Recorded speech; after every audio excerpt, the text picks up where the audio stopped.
8 weeks in, it's a hell of a fight. First dinos, then bats, now the return of the might. How low can you go in a sea of hyper aggro?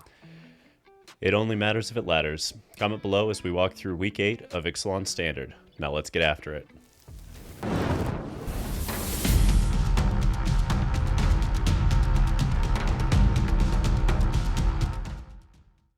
Alright, so first up, Tier 1 had some shakeups this week, with Esper midrange falling off a cliff and disappearing from the limelight just as Dimir Aggro rose in its place, eschewing that third color's power of consistency and pushing in that speed instead. Now, Domain and Red Deck wins are nothing new here, but they sure do keep winning. Most importantly, we see Rakdos Aggro leaping from Tier 2 to Tier 1, and an Azorius Aggro variant climbing up right there. Rakdos Control finds footing in Tier 2 land at long last. Golgari Aggro and Azorius soldiers fall from grace just as fast, landing smack dab in Tier 2 land as they struggle to reposition themselves with Dimir at the forefront once more. Also, if anyone was missing Slogurk, get ready for a 4-color Legends list coming in hot off the latest MTGO challenge.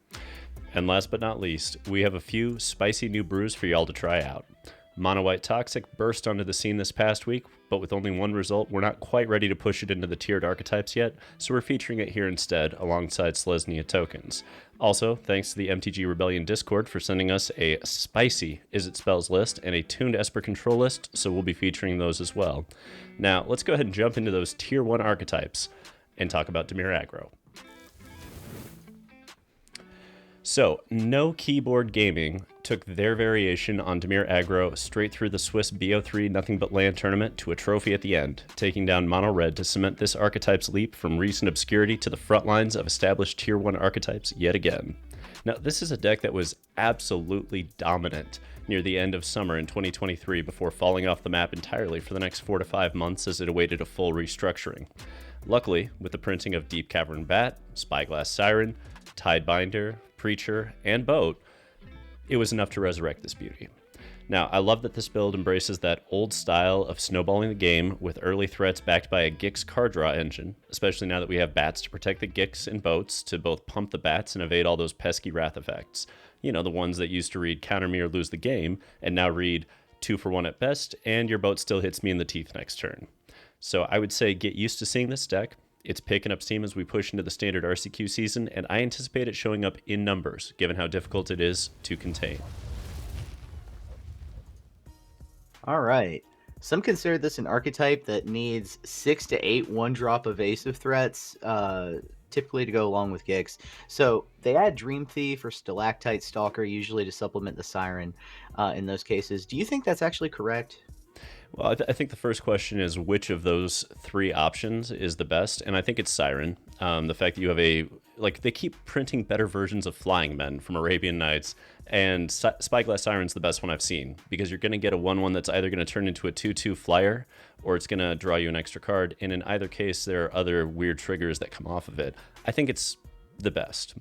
Now, following it to me would be Dream Thief, because the flying as an evasive method is just better than what Stalker can do, and I don't think that Descend is really triggered as much as it needs to be to fully abuse it in a deck like this. There will be a deck someday that Stalactite Stalker just stands out and does amazing things, but I don't think it's this one. And I also don't think Fairy Dream Thief's where we want to be, because these 1-drops are underpowered as a whole. Like, you will get to a place where playing these, they're just going to be dead. Like, if an opponent sticks with Rafine, your 1-drop flyers are going to look really foolish really quickly. And because of that, I don't love having a ton of copies of them. I like having just the 4 to make sure that we have a decent start. And frankly, I would prefer to put a certain number of cut down with it and just have that be the split at the 1-drop slot, so that we have early removal and early aggression in equal measure. But that's where I'm at with Dimir right now. I could be proven wrong in a few weeks. We'll see. Yeah, we'll see. There's certainly quite a few different ways to build Dimir. It's a popular list right now for a reason. Let's talk about Red Deck wins. So Mercies ran Mono Red to yet another MTGO Challenge trophy in back-to-back weeks, keeping Red in Tier 1 land for yet another week of rampaging. Now, gang, there are few achievements in MTG that are truly impressive, especially below the Pro Tour level. But back-to-back MTGO Challenge wins in subsequent weeks with the same list, that qualifies as impressive. Let's note that this list doesn't even deviate one card from last week's State of the Meta. I double checked. It's consistent, it's aggravating to lose to, and it's warping how many sideboard slots are dedicated to knockout blow these days.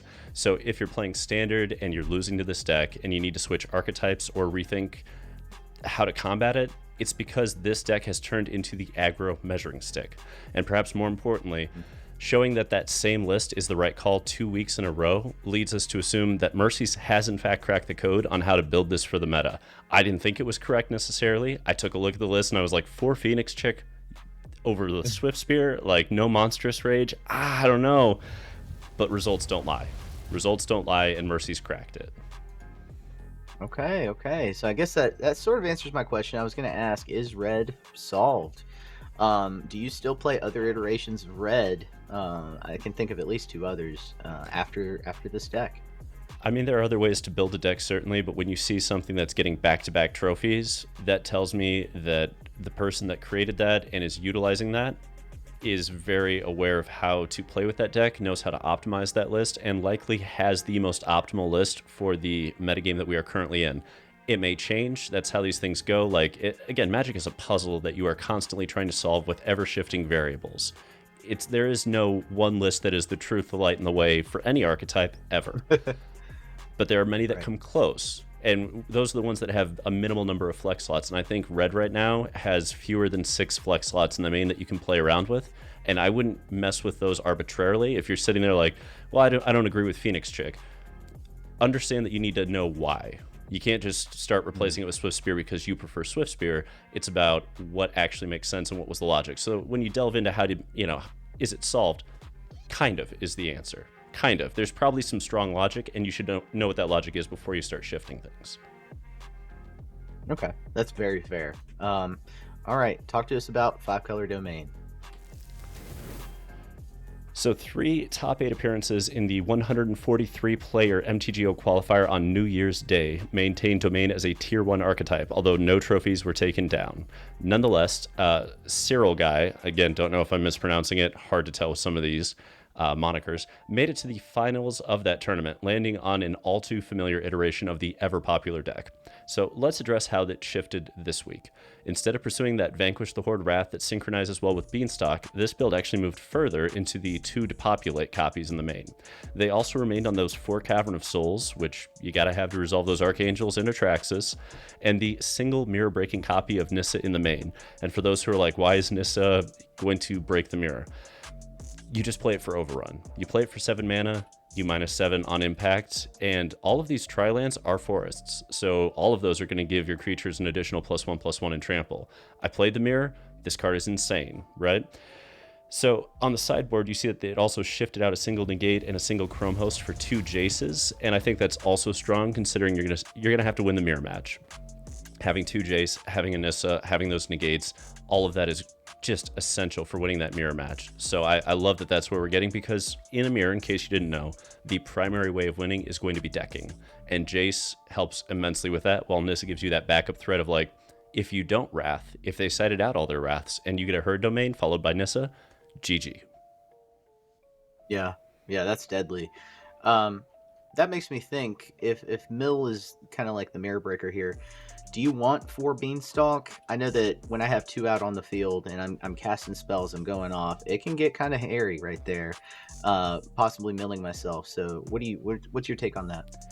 I like Beanstalk for the main because it does a really good job of keeping the mid-range archetypes in check and saying, we don't care if you wanted to rest, we don't care if you want to, mess with our hand, we can rebuild very, very quickly, and you have to deal with it. So in a way, it gatekeeps out a shitload of stuff in the format, but I don't play them in the mirror. I actually board out all 4 Beanstalks in the mirror. I don't want them. I don't want the liability of them. I just want negates. I want Jaces, and that's usually where the shift comes, is I keep in the Wraths because I assume that Nis is going to be there for that back-breaking mirror. So they Herd Domain, we have to Wrath. Sometimes they just play Atraxa, and we have to Wrath, or else they go Nissa minus game. So that's the new shuffle around that we're trying to mess with. Okay, all right, I understand. Talk to us about Rakdos Aggro.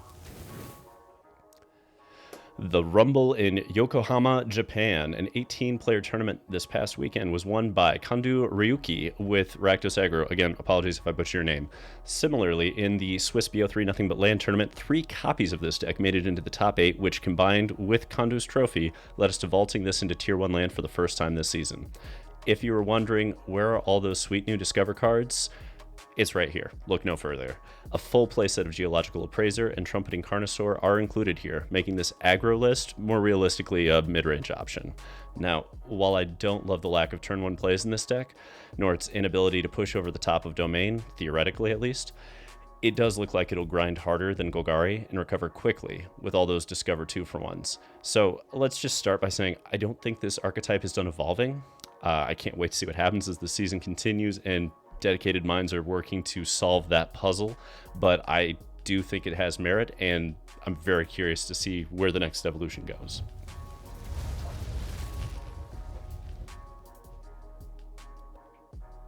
What's your overall take on Bone Horde Dracosaur? I know it's a favorite card of many people, but I've also heard other people say that because it doesn't have an immediate effect on the board state, that it's not worth the 5 mana that it costs. What's your take?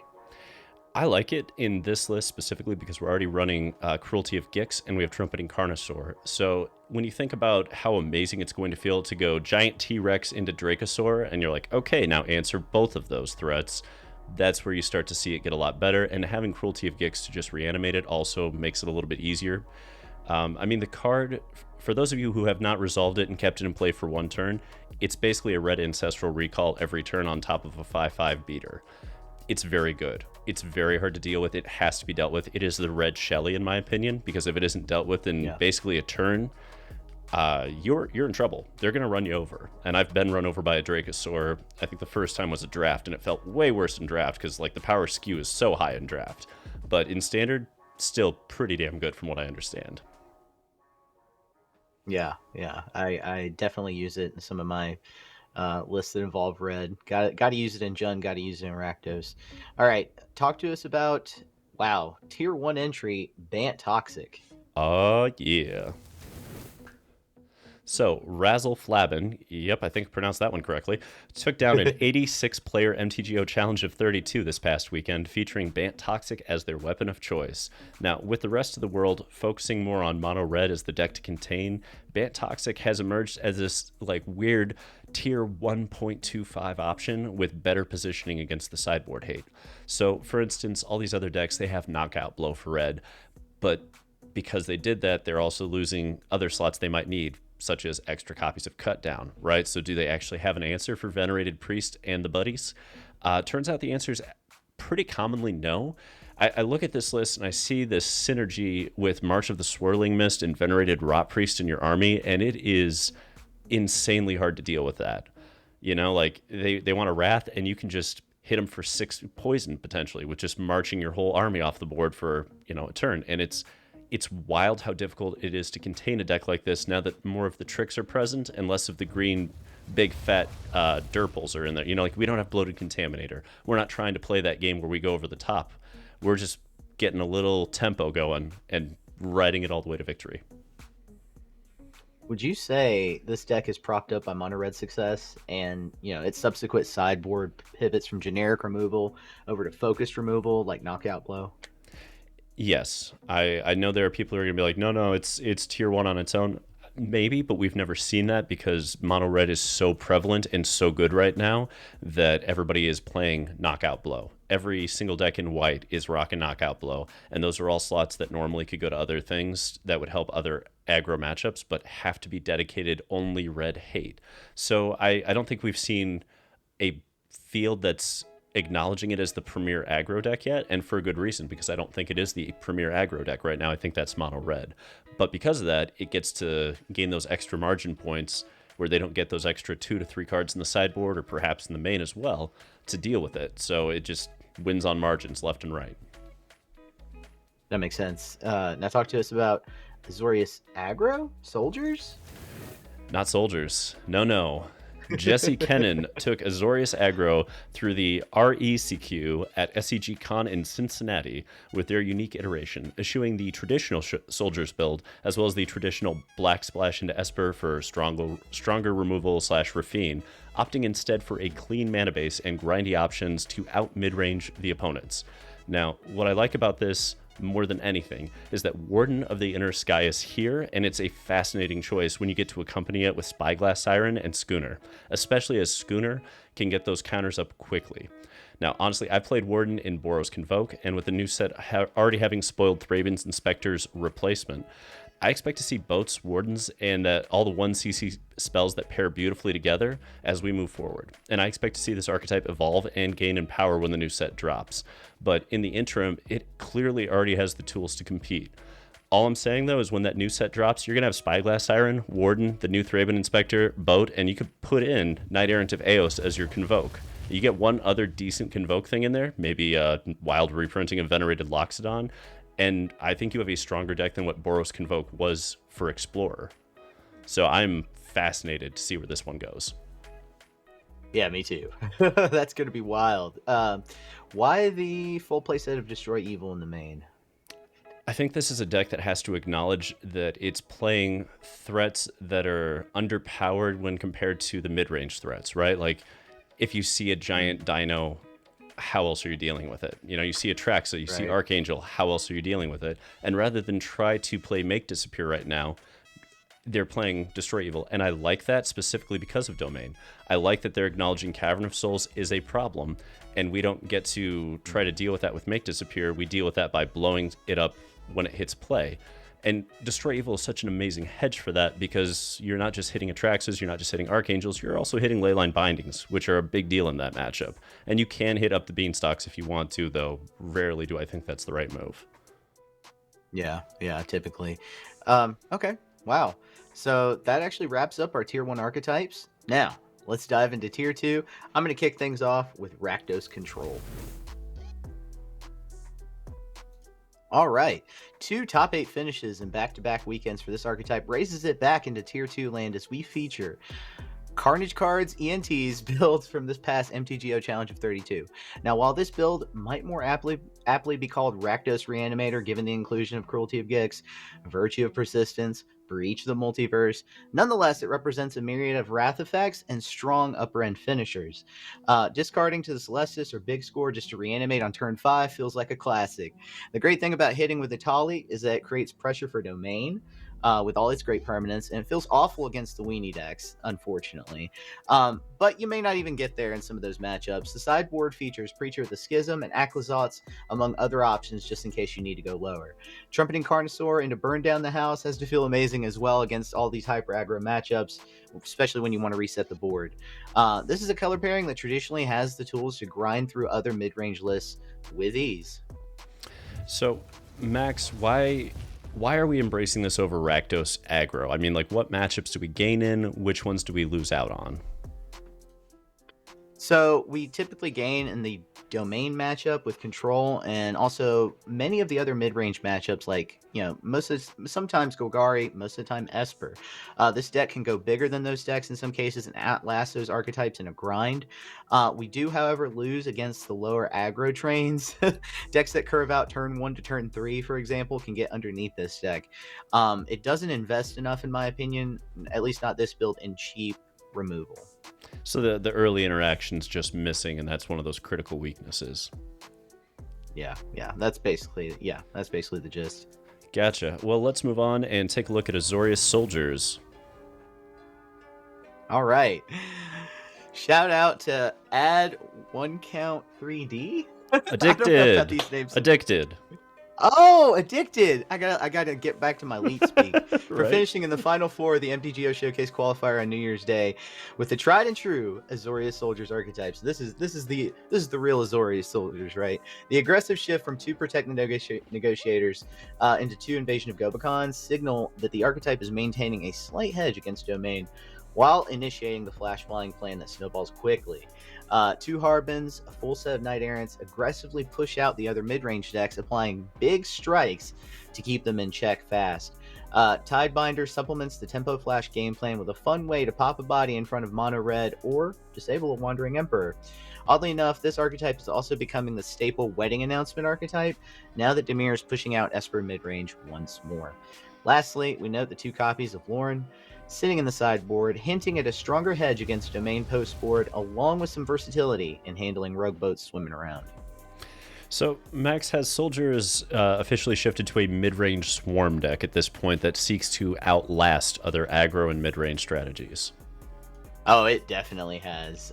You got the tempo options, Zephyr Sentinel, Tidebinder, Werefox Bodyguard. They tend to signal a strategy that attempts to subvert, then outlast the other aggressive strategies, kind of like a judo flip. Once the deck can then commit to alpha strikes with Harbin, it's all over. Gotcha. Well, let's move right along here and talk about Golgari Aggro. All right, Scipios made it to the top 8 of the MTGO Showcase qualifier with an aggressive Golgari aggro build. Plays a full playset of Archfiend of the Dross in the main, and then 3 Shelly on top of that. This is a deck that truly connotes the style of kill each threat up the curve or die quickly, but fails to have much in the way of interaction besides kicking in their teeth and forcing them on the defensive. I do like the Archfiends right now, especially when paired post-board with Path of Peril to initiate that old-school Massacre Worm effect. Still potent right now, definitely in this hyper aggro meta. The single Gix's command often cleans the board nicely in light of how much hyper aggro is getting played these days. While I still have many concerns for how this deck recovers from an unfavorable position to decks like Dimir, which seem likely to go under it on average mana cost, I do love that you get to run straight all-stars in the creature slots, right? My recommendation for this deck is to bump cut down up to 4 full play set, control the early game, even at the cost of some marginal points against domain. So, Max, why is it that Archfiend of the Dross is so important right now in the standard meta? Because 4 of them in the main alongside the Shelly, that is quite the hedge. It certainly is. I didn't expect to see it myself. But Archfiend really seals the deal against faster aggro decks. It presents a wall against the likes of Mono Red or Toxic. It can drain the opponent, like we said, with the Massacre Worm-like effect when you do the board wipes after the sideboarding. Even against decks that can go bigger, it can swing turn after turn with evasion, keep the pressure on domain, keep the pressure on Rakdos Control. This is especially effective in matchups where you've drained the enemy removal with Dread Knight and Bat on the first few turns. Makes sense, honestly. I mean, I love Archfiend, so I'm a sucker for it either way. As long as people aren't playing Heartless Act to just get me, I'm in. But speaking of pet decks and pet cards that are lovely, let's get to 4-color legends and talk about good old Slogurk. Oh boy, 4-color legends, Slogurk. Carpal Tunnel King. What is this name? Can you figure this one out? CFT Sock 3? I don't know. CFT Sock 3. I don't know, even in lead speak. Made it to the finals at the MTGO Challenge of 64 this past weekend on the back of 4-color legends, eventually losing to Mono Red. So these Slogurk faced focused legends decks grind harder than most people are prepared for, and I think that's why it succeeds. So long as you're willing to deal with a million clicks, the power level of this deck is comparable to the field that we're encountering right now, though it certainly isn't giving off strong vibes against Mono Red, as you can tell by the final. Nonetheless, the top 2 finish is enough to earn it a tier 2 slot this week as we welcome Slogurk into the metagame analysis at long last. I'm so happy to see this deck, honestly, Max. But I have to ask, in this, you can see the red splashes for those 4 Inties and the 1 Atali sitting in the sideboard, along with, of course, the Sekensons that work with Slogurk. Is that good enough to merit that 4th color? I believe it is. Inti is, well, first off, Inti is going to help you filter your hand. It helps you discard lands for Titania, but it also helps you supercharge Slogurk. Hopefully if you curve out that way, it really does help you supercharge that card. And then Atali, as far as Atali goes, even though it's double red, this deck can ramp into that and be able to actually hard cast it. So I think it warrants a slot. Yeah, the beauty of a Slogurk deck is it's pretty hard to miss your land drops in a deck that obsessively wants to be hitting them and plays far too many typically. But now it's time for our favorite segment every week, the Brewer's Corner, where we will show off the spiciest lists out there each week so y'all can try them out for yourselves. Now, let's get started with Is It Spells, courtesy of Athena the Bun from the MTG Rebellion's Discord. So, Athena dropped us this list and said it's been fire, a ton of fun to play. Check it out. If you hate Deep Cavern Bat, this is the deck for you, according to her. And you can see why when you have this frolicking familiar just doing a little ping adventure to kill those early one-drop flyers like Spyglass Siren, Deep Cavern Bat, Fairy Mastermind. This is a deck, I mean, we even run End the Festivities in the main as a one of. This is absolutely a deck that the game plan is, let's just kill everything on the early end and scale into the late game. And what we have for that like mid to late game is the card advantage provided by these third path iconoclasts, the tempo of Balmor, and the ability to just build in with Ledger Shredder. In many ways, this looks like a Phoenix deck from Explorer that just doesn't have Treasure Cruise. But then you look over here and you see Hearth Elemental and realize that this is kind of the mini Treasure Cruise of the format for this archetype. I don't know if this is comparable. I doubt it, but at the same time, it's an interesting option and a spicy list. So thank you to Athena the Bun for providing it. If you guys want something wild to try out this week, highly recommend. I love what she did with this deck. Oh yeah, credit to Athena the Bun. And I have for us today Selesnya tokens. All right, credit to Michael Rooks, second place in Jaffer's Mini Mosh tournament of 22. How many of us have actually looked at Pollen Shield Hair and wanted to build around it? Right? Michael Rooks took on that challenge and came up with this list utilizing some of the best cards in the color set. Warden of the Inner Sky is a hell of a one-drop, slamming for flying damage before long in a good shell such as this. The combination of Join the Dance, Wedding Announcement, and Sanguine Evangelist assure a high volume of token creation, making the hair a high value card. Planeswalkers are armies in a can, essentially, especially with these two. They already add to established creatures on the board as well, with either first strike or flying in the case of Archangel Elspeth. Between this deck, Azorius tokens, and Boros Aggro, there's enough hyper aggro types out there to test out at an event near you, since the standard season is coming up. Yeah, and I love what we're trying to do here. Like, Warden of the Inner Sky, I swear to God, it's my pet card at this point. I want to find the deck that breaks it, and this one is good. Getting to go turn 1 Warden into turn 2, join the dance, and then activate. Like, 'cause you can activate even with those summoning sick tokens, and you can just start going nuts with Warden, and I love it. I love where that's trying to be. But I tell you what, let's move on to our third deck, Mono White Toxic. So, credit to Jay Techt of the MTGO Showcase Qualifier. They got 4th place with this list, and this was a 143-player tournament. So this was not a small result, but we didn't see any other results from anything like this. So we left it over here in Brewer's Corner so you guys could see it. I like what they're trying to do here. I mean, Lay Down Arms never looks as good as when you're playing it in a Toxic deck. You know, like, gain that life. Nobody cares. Nobody cares. You can have all the life in the world. I also love that we're on that grind of Skrell's Hive. These White Sun Twilights, I mean, can you imagine how spicy that's going to be when you get to the late game? That's lovely. And these Tacasias welcome. Instead of going into Wedding Announcement just to get that bump on your creatures and a couple extra Derples to block with, this one just says, we have a draw engine. It's damn good. Yeah. It's damn good. And last but not least, this was so spicy. This was so spicy. Like, think about it. All you got to do is keep all your Derples at 1 power and then just choose 2. Destroy all the 2+ power creatures, wipe the board for a one-sided Wrath effect at 5. I love that. I love what this deck is doing. So spicy. Shout out to J-Tech for building it. Love what you did there. Oh yeah, very spicy.